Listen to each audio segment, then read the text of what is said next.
Nakalagay mismo sa Book of Revelation sa Biblia na may maririnig daw na tunog ng trumpeta bago maganap ang pagkagunaw ng mundo o ang end of the world. Ang kinatatakutan ng ilang mga taga Mindanao, narinig na raw nila ito matapos tumama sa kanila ang 7.4 magnitude na lindol nito lang nakaraang linggo. Kitang-kita ang pagyanig sa mga parking lot at paggalaw ng mga puno at poste. Kaya dali-daling lumikas ang mga tao. Kahit pa ang mga nasa hotel o convenience store. Ayon sa FIVOX, nasa mahigit 3,000 aftershocks na ang naitala sa iba't ibang bahagi ng Mindanao.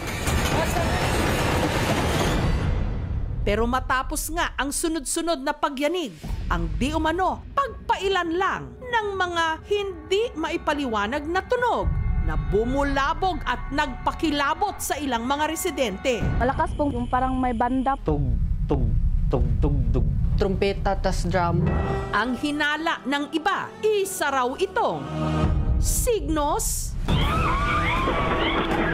Sabi kasi nila, katapusan na daw ng mundo. Pag tumunog daw yung trumpet, bababa na daw si God.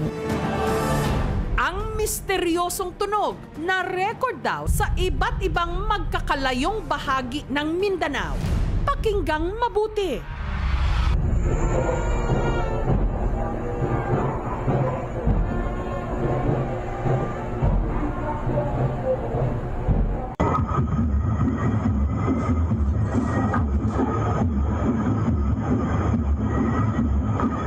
Saan nga kaya nanggaling ito? May gusto ba talaga itong ipahiwatig?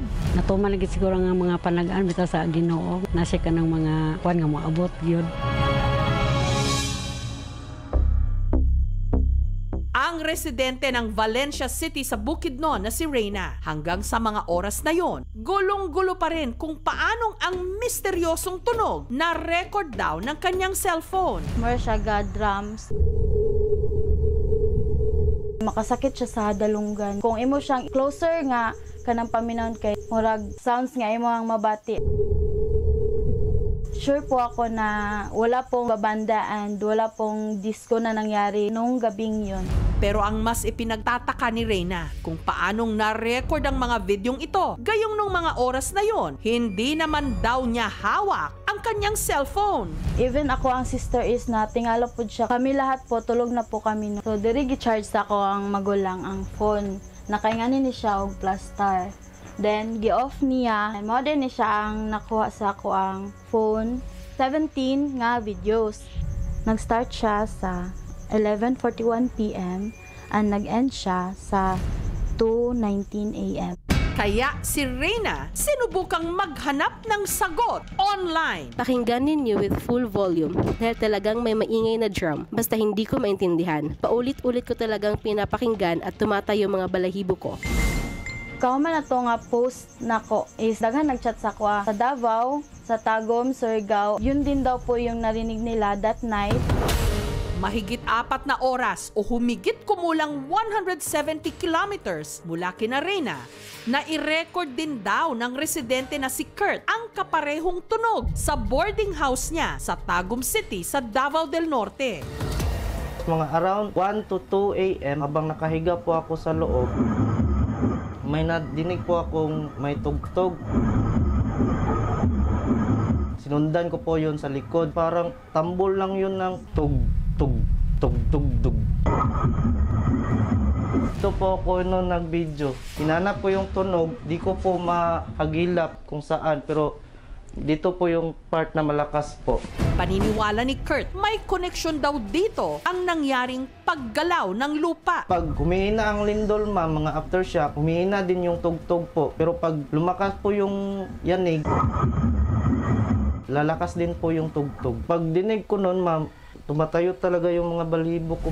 Kasi ang sabi ng mga matatanda dito sa amin, pag may ganyan daw na tugtog, wini-welcome daw nila yung mga patay or maraming mamamatay.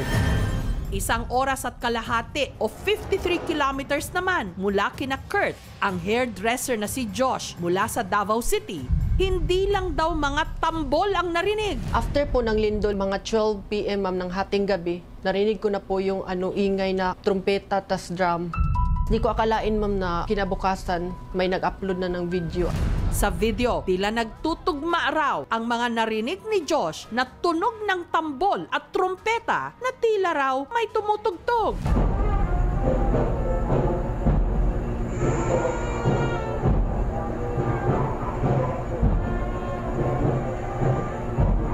Nakakakilabot talaga kasi same kami nang narinig. May trumpet nga. May trumpet talaga para magaling yung Sa may posisyon. Pero ang tanong pa rin, saan nga kaya nanggaling ang di umano hindi may paliwanag na tunog? Yung unang video, man-made siya. Pwedeng galing karaoke or music na loud volume. Ito man-made siya kasi totally 140 beats per minute lang siya consistently. Hindi siya umiiba. So talagang sa akin, tugtog lang talaga ito. Run out po dito halos sa mga karating na lugar po, ma'am. Kaya posible po namang may disco.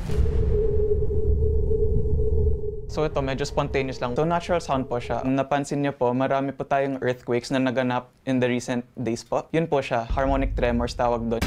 Kung Fivox naman ang tatanungin, Kung sakaling magkaroon ng lindol, so gagalaw siya, magpuproduce siya ng seismic wave. So yung seismic wave, ito siya. Ang seismic wave ay nade-detect ng ating mga seismograph para malocate yung epicenter ng earthquake at para malaman kung gaano kalakas o yung magnitude.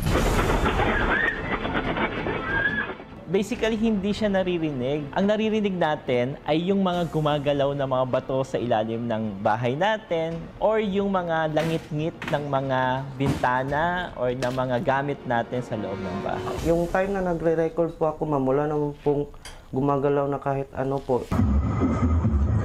Hindi ganito yung naririnig ng mga tao kapag may lindol. Napaka-perfect ng sound na kasi hindi naman pare-pareho yung nasa ilalim ng lupa. Parang background sound na nagkataong nagkalindol kaya inuugnay nila sa earthquake.